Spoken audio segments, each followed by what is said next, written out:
how many dogs do you have now at your shelter?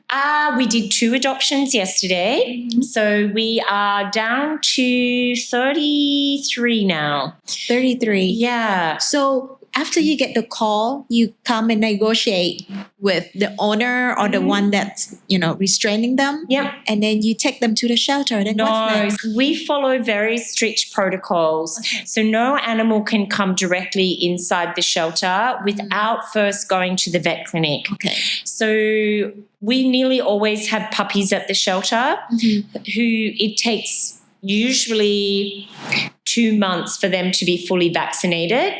So obviously we cannot bring in a sick dog or something like that.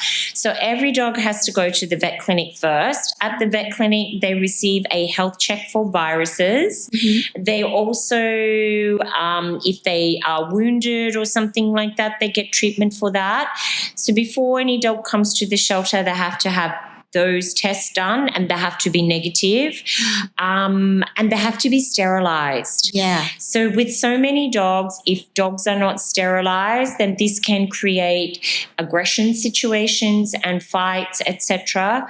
So all of the dogs are neutered or spayed for females. So you cannot just bring a dog to the shelter. Agree on that. You shared earlier that you're going to find a new home for the dogs. But how can you trust the new person and treat them well? Some of the local shelters that we work with that are run by older people, they have no trust and they don't want to allow the dogs to go to new homes. And they very quickly become overwhelmed. I mean, I'm sure you've seen online people with 100 dogs. Yeah. Even though we take in about 100 dogs per year, we only ever have 30 dogs to 40 dogs at the shelter because we are constantly doing adoptions. However, we have the first step is a Google form. You have to fill out an application.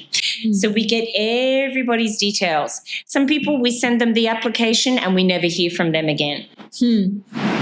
Gone already. Not interested. Already not really dedicated enough to fill out an application. And then we look at their lifestyle. And we look to see what dog they want to adopt. Oh, okay, they want to adopt a puppy, but they're gone for 10 hours per day. What are they going to do with the puppy while they're gone for 10 hours per day? Then maybe they will reply back and say, oh, actually, I work from home, or my partner works from home. We have experience with puppies before. Oh, we have a full-time housekeeper who comes every day for 5 hours. Okay, so then the next step is they come to the shelter, meet the dogs, and we get to meet them in person as well. And you can tell by how people are interacting with the dog that if someone has bad intentions, they're not going to go through all of that to get a dog. And then there's the next step, which is the home visit. So we then bring the dog to them and we do a home inspection as well. So anybody who has bad intentions is not going to go through all of that to get a dog. So we do have processes in place, and there's a 2-week trial period as well. So some people know straight away they want to keep the dog. Some people need a little bit of extra time. But yeah, that is the procedure. And in that 2-week trial period, we stay in touch with people almost every day. Are they eating? Did they go to the toilet? Did they cry at bedtime? We want to set up the dog and the people for success.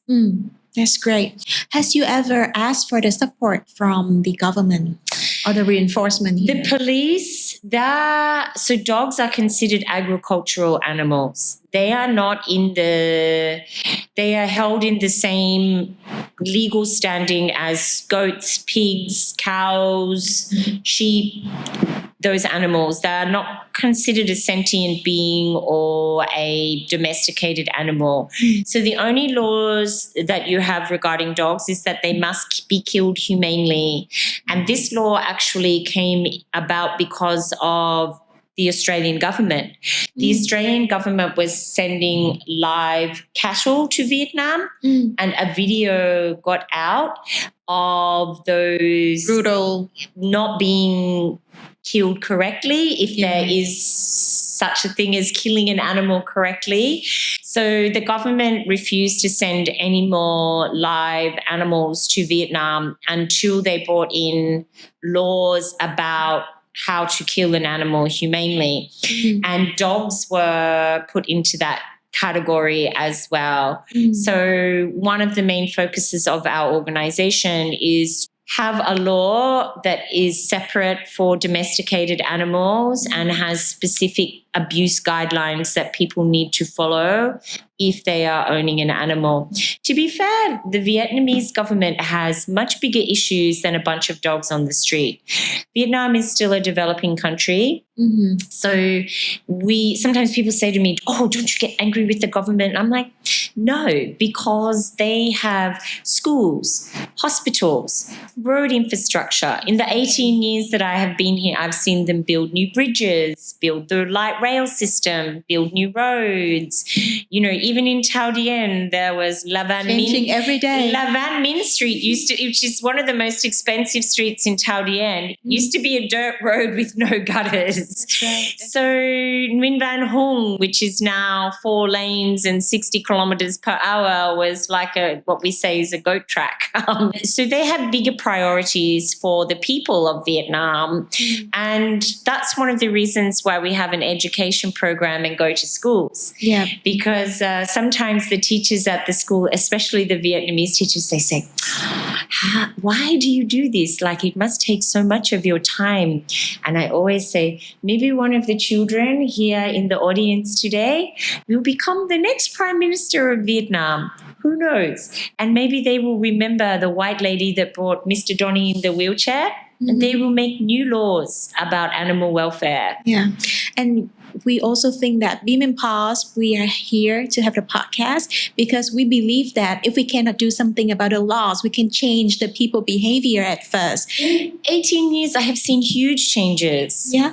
So remember when there were no pet stores in Vietnam? Right. No pet stores. Right. Anywhere. So now, how many pet stores do you see? Cannot count. Exactly. They are everywhere, in every district, in every ward, and they have everything from functional items for dogs to clothing for dogs, necklace for dog, shampoo, body spray, everything. Sometimes the shampoo I have to buy for the dog at the shelter costs more than the shampoo I use.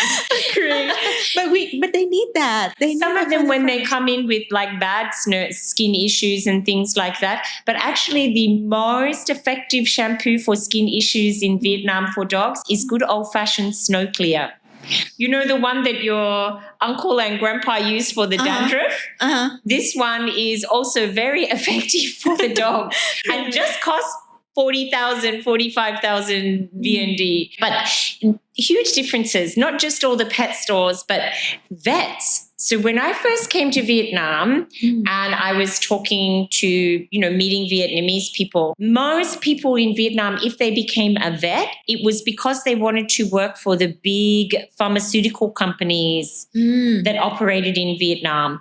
For aquaculture, basa fish farming, shrimp fish farming, those sort of companies, or they wanted to work for the big food manufacturing companies. So quite a few of the large food manufacturing companies like ADM, which is one of the largest manufacturers of animal food around the world. They have a big factory here. And if you even talk to the people on their marketing team, they have vet degree. So it was considered to be a lower job unless you were working for a big corporation. Now you can see there are vet clinic everywhere, everywhere, and really professional with a good understanding of small animal veterinary medicine. It actually takes longer to become a vet than it does to become a human doctor. Did you know that? I didn't know that. That's a new fact. Think about it. So humans, we have one body, one skeleton, one organ system. everything is pretty much the same. But if you are becoming a vet, you have to know about cats, dogs, True. rabbits, horses, cows, pigs, fish, birds, and they all have different systems. That's right. Different organs, different skeletons, all of the different diseases. So actually it takes longer to become a vet. So, and our program that we have at the shelter on weekends for older students, a lot of those students that come and do that education program are interested in going into veterinary medicine. Wow. Do they have like credits with their volunteer hours at school, absolutely. right? Yes, absolutely. So a lot of universities, if you want to study veterinary medicine, because it is in such high demand, you actually have to do 70 hours. 70. 70. Wow. Yeah. So they can do that in a combination of clinical hours at a vet clinic.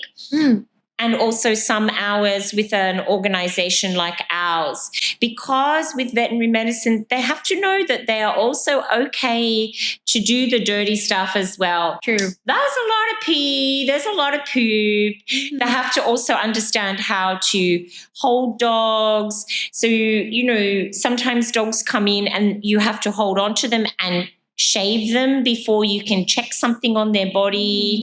So they want to make sure that the people applying for veterinary medicine have actually interacted with animals before, and they're not just interested in doing it for money, for example, or status. So actually it's quite difficult to get into veterinary medicine in a lot of countries now, and this is that extra step. Yeah. So you can have the best grades in math, science, which is also important, but if you don't have that work experience, and then also it counts towards their community service hours for some other students, which also for the IB, you have to have community action service. And sometimes my Vietnamese friends, they're like, I bet it's not Vietnamese kids. I bet it's just all foreigners. And I'm like, no, probably 80% of the students that come are Vietnamese. Wow, that's amazing. Yes.